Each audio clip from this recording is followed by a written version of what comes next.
Yeah, that was a great interview. Because I was watching a Wings thing. I forget which one it was. And the guy was complaining all week about last week and the week before about eating real food and complaining about vegan stuff. It's all food, man, and I like to cook, and it's interesting to me, and I like a lot of vegan stuff.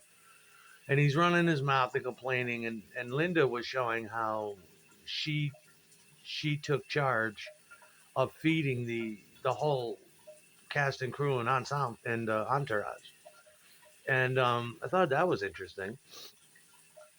And she's good, and they went back in the kitchen, and these places have big, some of them have big facilities like that, and she's got boxes of tomatoes and lettuce and stuff like that, and showing how she feeds.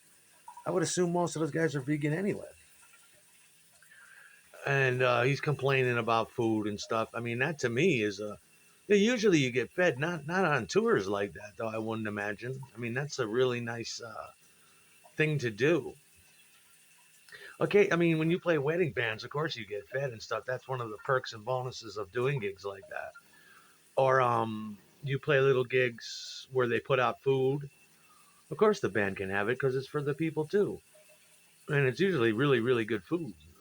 Like pumpernickel bread, rye bread, roast beef, turkey, and all kinds of salads. Any egg salad, any kind of salad you want. Refreshments. But usually we don't. We decline from doing that because it looks a little funny when you're out there with the people filling up on food. And yeah, in the one instance, I came to the show at 10:30 in the morning. We were playing from. We were gonna be. We were basically. I was gonna be there from 10 a.m. to 6 p.m. And I think we were only doing 4 hours. And it's 10:30 in the morning. My eyes ain't even open yet. And Alex is standing there with my camera because I told him to grab my camera. I was somewhere else. I don't remember where I was. I told him to shoot over to my apartment, grab a camera, grab some tapes, because he was asking if we were going to film. And I said, if you feel like it, go over there. My girlfriend's over there. She'll let you in. And so he did. I got there, and I'm just walking in with my suit, and I'm smiling. And the guys from Rocky Velvet came down to see us, and they're over in the corner, and the news crew's getting there, and the woman director for the downstairs show is running around, sweet lady. It was you can feel in the air it was going to be a big deal because you don't know what these gigs are till you get there. And I'm starting to get on. Then I'm like, oh shit, this is gonna be. And I'm looking at the room. It's a really nice room. The room sounds really good, just from the chatter I hear down below. Equipment's already set up. Ted came in and set it up early. He got paid to do that, run the board. And I said to Alex, hey man, good morning. I said, did you see that spread over there they got? Not bad. And he's like, yeah. Alex ate. You eat, you take your food, you go upstairs. They give you the little green room or whatever upstairs in the back, and you're it's just you can go out there and mill with people if you want, but it's just polite to stay in the back. You don't want them to get used to you. You don't want, because when you come out on stage, you're like, oh, here they are. And then the guy's complaining about food and stuff. Like he's saying about he's complaining about the food you eat on tours and for doing shows. It's like you're on your own usually.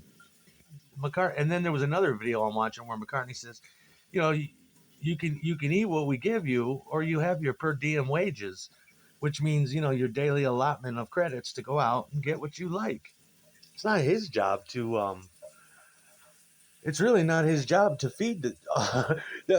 That's a really nice thing. He probably gives you enough. I mean, what I would do, I would take my wages and probably find the cheapest. I would take my food stamps actually and get them switched over to England, and then I'd be there, and that's what I would certainly do. Use my benefit card to eat because I don't eat entirely vegan. Plus, I would come in and have some of the vegan food, which I don't really eat that much. I like to ritualize eat. I like to eat after I take my sleeping pills late at night, you know, and do that.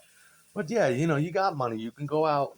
You got your daily wages. You can go out, and I'm the type of motherfucker that would save his wages, and I'd order a bunch of cigarettes to take over with me, or find someone to distribute them over there. And then he probably said something to McCartney about my or his people about my Salem video, Salem Live. Yeah, man, because when you're Elvis or fucking Danzig or Jim Morrison, You most certainly did have a stage rider. McCartney does it because it's unfair to the others.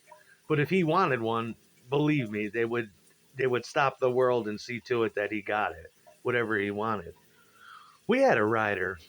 Right when I was leaving the group, Tom arranged for one. There was certain things they needed. I'm not sure what it was, but it's the least. It's the least you can do for depending on what your shit is. When you're Elvis back then, I'm reading my book and the guy he heard the word stage rider and I think he's a Led Zeppelin fan, so he's like, oh, I know what that is. I mean, maybe fuck with that.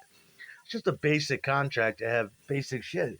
My stage rider would be like, how about a towel?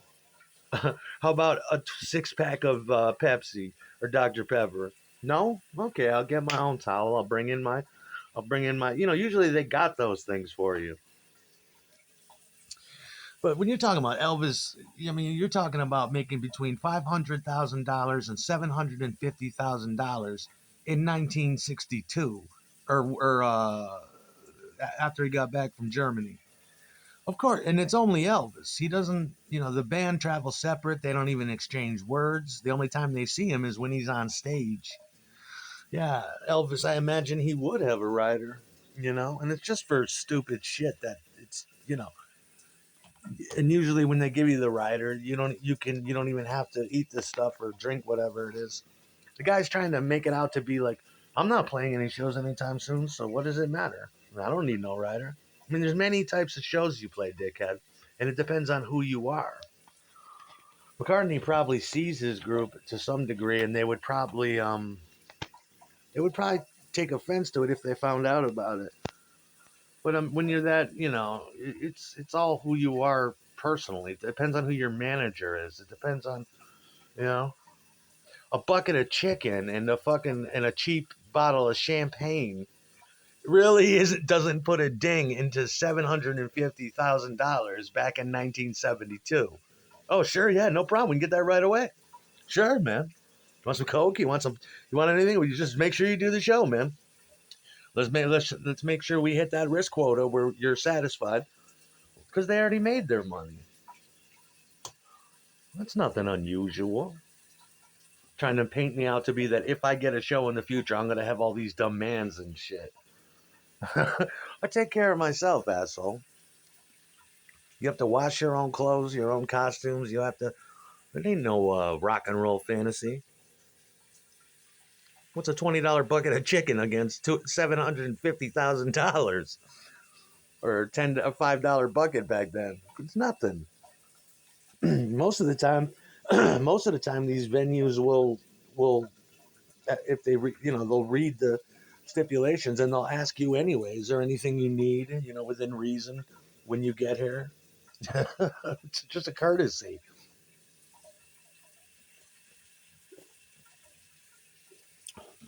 But McCartney was saying, "No, I don't have a rider, but he could if he wanted to." I promise you that, and they would meet it. All these losers out there have most certainly got one. McCartney don't need it. What the fuck's he need it for? It's his show. The guy overheard me saying, though, chances are, about how cool it was that Linda would go out of her way to make sure that basically the whole crew, the whole troop ate, and could eat. Plus, they get their daily wages and shit. And he overhears everything and needs to run his fucking mouth. This is Salem's getting the fucking chicken and a joint. What the fuck is that? That's rock and roll, man. That's what it is. You best believe when Elvis comes through, I mean, get fucking real. If he loses his voice on stage, I'm sorry. There'll be a 20-minute intervention or an hour intervention while Dr. Nick flies in to give Elvis the cortisone shot so he can continue the show. You know, that's the kind of shit we're talking about. You know how much fucking money that is back then? It's billions of dollars today. Billions, not millions. You best believe if Elvis says, I want some fucking chicken, people be scrambling to, what do you want? You want some Popeyes? You want Kentucky Fried Chicken? What kind of chicken you want to eat? You want us to go to the store? You want us to cook this shit? We can get it from a catering hall. His every whim was, I'm reading and getting inspired here. worry about what the fuck I do. It's not your business. You don't need to explain me and shit. No, but since you mentioned the Raider went on to get a rider of some type. I forget what it was, but Tim was excited about that. And the people used to love him. He was a born businessman, you know. But in my day, no, you don't want to eat anyway. If fucking Alex was eating in that video because he's done about 200 of those shows. He's used to it. And he's bored as hell. And so was I. But he pretty much stay holed up like a prisoner in between sets and come down and shit like that. And they were fucking with someone was fucking with us way back when. I remember one time my mother was getting remarried, and I told her, I gave her the dates. I said, I'm booked all this summer. Make sure you don't get married on these dates here because I'm already, And she said, well, I'll try to work around that. Hopefully. And so it came to be that she got married, sometime in August, and it was a day where we were off. And I'm like, oh, cool. And it was in Rotterdam by where the boys live. And so I invited them to the wedding. And I think I invited Nick. And I get there, and nobody said shit to me. And then the guys are there, and they're all in their Beatle gear. I'm like, what the fuck? Could you imagine this? I'm going, what the fuck are you doing? He said, we got a gig here, man. We're playing here today. I said, today's my mother's wedding. That's what I invited you to, not a gig. He's like, well, we got contracted. We're playing upstairs. I'm like, I'm having a wedding downstairs. There is no upstairs. And so Raider gets there. I'm like, Tom, what are you doing? He's like, I thought that you got this gig. We're supposed to be playing here. I'm like, no, this is my mother's wedding. I invited you guys to come and eat and hang out. And I go up to my mother and I said, did you hire them to play here? And she's like, no. And so Raider's like, well, what are you gonna do? What do you want to do? Do you think there's time if you could come up and play a set? And I'm like, I'm just a kid, and I'm my mind, I'm over the top paranoid. I'm like, I want to know who booked you for this. And so I didn't end up playing. They got a guy that flew in from New Jersey to take my place and play upstairs at my mother's wedding. Now, can you fucking believe that? And then we do another show with the Zucchini brothers, like Suck Heine or something. And we started getting contracted for these strange ass fucking gigs, brothers, with people trying to sabotage dates, and they've been fucking with me for 30 fucking years, and I'm so sick of it. Even with the Miserables, and then you get a band that comes up you're playing with, and the title's making fun of something about you or something about the brothers. I mean, that's what I was thinking. It's just crazy. It's fucking crazy. I mean, you come out and you do 4 hours at these places. the the people the people that set up the events start to panic. I remember like them running on. We got a nice curtain they were going to open for us. I always loved that. And he's behind the curtain. This guy's running around all frazzled, and he's looking at me. He's like, "Are you ready? Are you ready?" I'm like, "Yeah, bro. I'm always ready. I did these before. I've been playing." I mean, there's probably 2,000 people at this show, and he's running around and he's asking me, "Get ready, get ready." And I'm like, "I'm ready, bro. I'm fucking ready. Just get off the stage." I wanted to say to him, "I'm like, they're gonna open this any second. It's like 30 seconds to the spotlight pins us and the curtains open." And he's over. I'm like, go fuck with Alex. I'm thinking, go fuck with Tom. We're all in our position to come out. The mics are on. Are you ready? You gotta be ready. The curtain's gonna open. Are you ready? I'm like, I'm ready.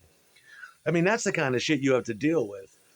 We should have had a crew that politely told the guys, step back. We have this. We're professionals. We've done this before. Reminds me of that scene in Ghostbusters where the guy comes out. Did you get it? What was it like? What's going on? And it's like, whoa, whoa, whoa, whoa, whoa, whoa, whoa, whoa, whoa, whoa. We'll get it. We got it. The getting's good. I mean, you get all kinds of shit like that. I'm prone to panic. And I'm just thinking, they're going to open this curtain. Get off the fucking stage. What would make you think I'm not ready? Why? What's going to happen? Is the shit on fire when you open the curtain? It's just gonna be 2,000 people sitting there. That's all. And you can't even see them. There's a big goddamn light in your face. You can only see them in between songs when they turn the shit off. That's the kind of shit you deal with. Panicky people flipping the fuck out. You've got to be ready. It's only 5 minutes. Are you ready? Oh, yes, I'll be there. I'm so fucking ready. Let me get a moment of zen and meditate on myself and put myself in the place. I got to be ready to hear the stick count. Get off the fucking stage. I remember shit like that. That's what it's like, you know. And then after you're off the stage, they're cool, but always flipping the fuck out. What's going on? What's going on? Scrambling, running around. McCartney gets what he wants. That's the point. That was a good interview, though. I feel the same way. You always get that, and that's exactly how I described it. And he even said it at his level. There's always that one guy. Absolutely.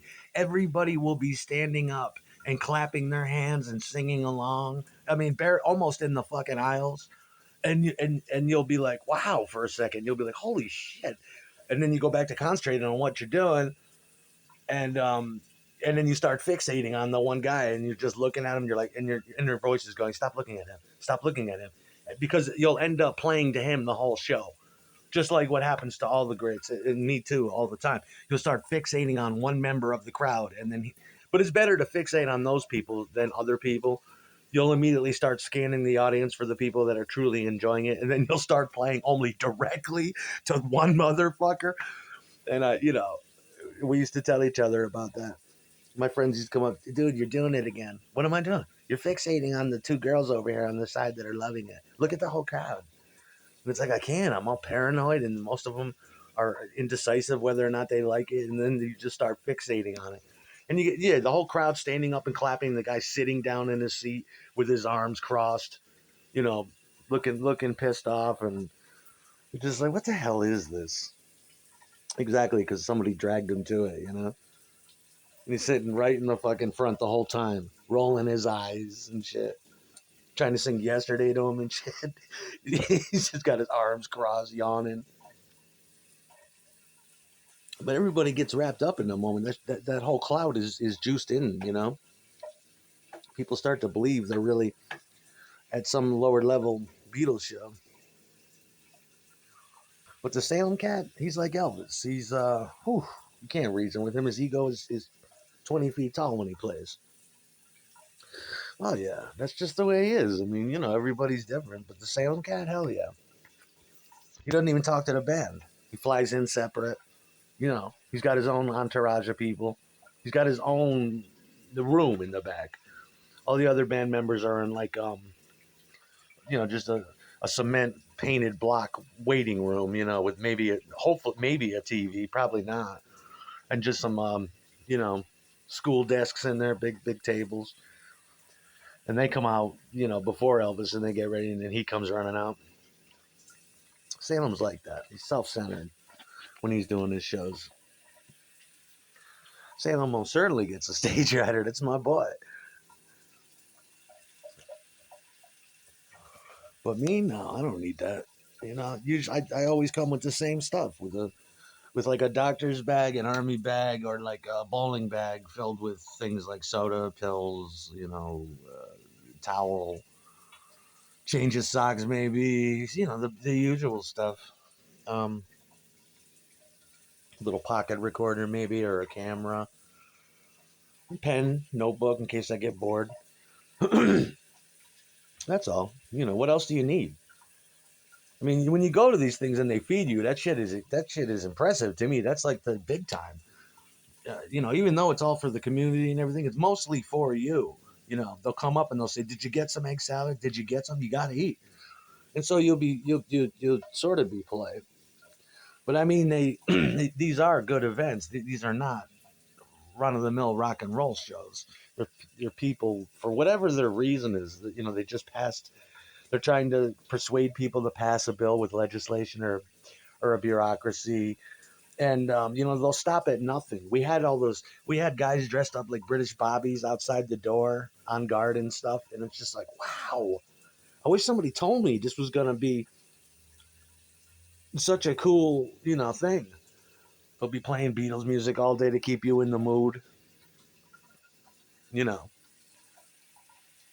me myself though, it's just best to, especially when you play these schools. I mean, because you sometimes you play. Well, back then they just started that no smoking thing in New York State. So yeah, I mean, if you want a cigarette, you've literally got to truck ass off the premises. And when you're playing at a big school or a high school or an auditorium or anything, that's owned by the government, you got to walk. I remember walking down 4 miles down a fucking school road and school buses are blowing by just to have a cigarette. And then you come back. I remember this one time was humiliating. We were at a school again, a high school, and to get back to the auditorium, we had to walk in the hallways. And this wasn't our school. The bell rang, and all the kids are just filling the halls, like, and the kids are going the wrong way, and they're staring at us like, "What the fuck is this?" They're giggling, and I'm like, "Oh God, you know, I should be taking Xanax for this."